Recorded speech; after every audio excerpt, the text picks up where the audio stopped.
SSC exams 2025 యొక్క calendar అనేది నార్మల్గా మనకేంటంటే ప్రీవియస్గా రిలీజ్ అనేది చేయడం జరిగింది. కానీ కొన్ని అన్‌ఫోర్‌సీన్ సర్కమ్‌స్టాన్సెస్ వల్ల ఈ క్యాలెండర్ అనేది ఏదైతే ఫాలో అనేది చేయలేకపోవడం జరిగింది ఎస్ఎస్సి. సో, దాని ప్రకారం అంటే నార్మల్‌గా ప్రీవియస్‌గా ఏదైతే ఎస్ఎస్సి క్యాలెండర్ అనేది రిలీజ్ అయిందో అందులో మనం గనక చూస్తే ఎస్ఎస్సి సీజీఎల్ ఈ ఎగ్జామ్ యొక్క నోటీస్ అనేది మనకు 22nd ఆఫ్ ఏప్రిల్‌న రావాలి. కానీ 22nd ఏప్రిల్ మనకేంటంటే ఈ నోటీస్ అనేది రాలేదు. సో, దీని వెనక మల్టిపుల్ రీజన్స్ అనేవి ఉన్నాయి.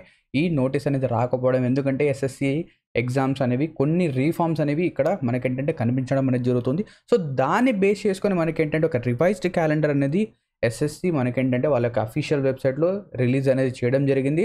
సో, మీరు ఏం చేయొచ్చు, ఏదైతే ఎస్ఎస్సి యొక్క అఫీషియల్ వెబ్సైట్ ఉందో ssc.gov.in అందులో లాగిన్ అయ్యి లేదా ఆ వెబ్సైట్కి విజిట్ అనేది చేసి మీరు ఈ నోటీస్ అనేది డౌన్లోడ్ చేయొచ్చు. సో, ఒకసారి మీరు వెబ్సైట్ కనుక వెళ్తే ఇక్కడ మీకేంటంటే ఆ పర్టికులర్ నోటీస్ అనేది కనిపిస్తుంది. సో, ఇక్కడ మీరు చూడొచ్చు revised tentative calendar of examination for the year 2025 and 2026. So, ఈ లింక్ పైన కనుక మీరు క్లిక్ చేస్తే మీకేంటంటే ఒక పీడిఎఫ్ అనేది డౌన్లోడ్ అవుతుంది. సో, ఆ పీడిఎఫ్ అనేది మనం ఓపెన్ చేస్తే అందులో మనకు మన ఏదైతే ఎగ్జామినేషన్స్ ఉన్నాయో అందులో మనం ఇంపార్టెంట్ ఎగ్జామినేషన్స్ ఏంటి, సీజీఎల్ కానివ్వండి, సిహెచ్ఎస్ఎల్ కానివ్వండి, ఎంటీఎస్ కానివ్వండి, వాటి యొక్క డేట్స్ అనేవి ఎప్పుడు వచ్చాయి ఏంటి అనేది చూద్దాం. సో, ఇక్కడ ఫస్ట్ ఆఫ్ ఆల్ కనుక చూస్తే అందులో స్టెనోగ్రాఫర్ గ్రేడ్ సి యొక్క నోటీస్ అనేది, సో ఇది వచ్చేసరికి నోటీస్ వచ్చే పీరియడ్, ఇది వచ్చేసరికి లాస్ట్ డేట్, ఇది ఎగ్జామ్, ఓకేనా, ప్రిలిమ్స్ కావచ్చు, మెయిన్స్ కావచ్చు, ఓకేనా. ఇక్కడ చూడండి గ్రేడ్ సి నోటీస్ అంటే స్టెనోగ్రాఫర్ యొక్క నోటీస్ వచ్చేసరికి 5th ఆఫ్ జూన్. అంటే మనం ఏం చెప్పొచ్చు అంటే ఇక్కడ నుంచి జూన్ వరకు మనకేంటంటే ఎటువంటి నోటీస్ అనేది లేదు. సో, జూన్న మనకేంటంటే స్టెనోగ్రాఫర్ యొక్క నోటీస్ అనేది వస్తుంది.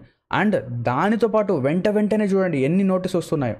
సో, 5th ఆఫ్ జూన్ మళ్ళీ combined Hindi translator. Next 9th of June చాలా ఇంపార్టెంట్ చూడండి, ఇక్కడ 7th నెంబర్లో కనుక మీరు చూస్తే combined graduate level. So, CGL examination యొక్క నోటీస్ అనేది మనకు 9th జూన్న వస్తుంది.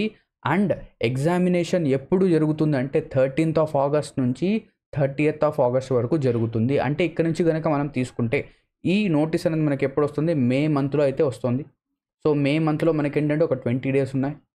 దీని తర్వాత జూన్, దీని తర్వాత జూలై, దీని తర్వాత ఆగస్ట్లో ఒక 10 డేస్ అనుకుందాం. అంటే అప్రాక్సిమేట్గా ఇక్కడ నుంచి కనుక మనం తీసుకుంటే మనకు సీజీఎల్ ఎగ్జామినేషన్కి 3 months ఆఫ్ టైం మాత్రమే ఉంది. అదే మళ్ళీ ఇక్కడ కనుక చూస్తే 9th జూన్న సీజీఎల్ నోటీస్ వస్తుంది. నెక్స్ట్ 16th జూన్ చూడండి. సో, జూన్ నెలలో ఎన్ని నోటీస్ వస్తున్నాయి, అన్ని నోటీస్ మ్యాక్సిమం ఇక్కడ వరకు అన్ని జూన్లోనే వస్తున్నాయి notice.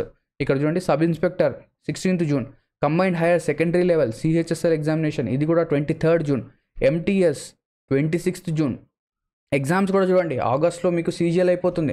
Next September 8th CHSL ఉంటుంది. సిహెచ్ఎస్ఎల్ అయిపోయిన వెంటనే ఎంటీఎస్ ఉంటుంది. అంటే మీకు బ్యాక్ టు బ్యాక్ ఎగ్జామినేషన్స్ అనేవి ఉంటాయి. నెక్స్ట్ ఇక్కడ చూస్తే అక్టోబర్లో మనకు వచ్చేసరికి మన యొక్క జూనియర్ ఇంజనీర్ ఎగ్జామినేషన్ అనేది కూడా ఉంటుంది. సో, ఇక్కడ కనుక చూస్తే అప్రాక్సిమేట్లీ 3 months ఆఫ్ టైం అనేది మనకు ఉంది. సో, ఈ 3 months టైం ఎవరైతే బాగా యూటిలైజ్ చేస్తారో వాళ్ళు ఖచ్చితంగా రాబోయే ఎస్ఎస్సి ఎగ్జామ్స్ని క్లియర్ అయితే చేయగలుగుతారు. సో, ఇది ఒక మేజర్ అప్డేట్ ఎస్ఎస్సి ఎగ్జామ్స్ నుంచి. సో, ఇటువంటి అప్డేట్స్ అనేవి మీకు వెంటనే రావాలంటే మా యూట్యూబ్ ఛానల్ ఏదైతే ఎస్ఎస్సి తెలుగు ఎగ్జామ్ ప్రెప్ ఉందో సో దాన్ని సబ్స్క్రైబ్ అనేది చేసుకోండి. అండ్ దాంతోపాటు ఈ వీడియో కనుక మీకు నచ్చినట్టయితే ఖచ్చితంగా లైక్ అనేది చేయండి. Thank you very much for watching this video and all the best for your upcoming SSC exams.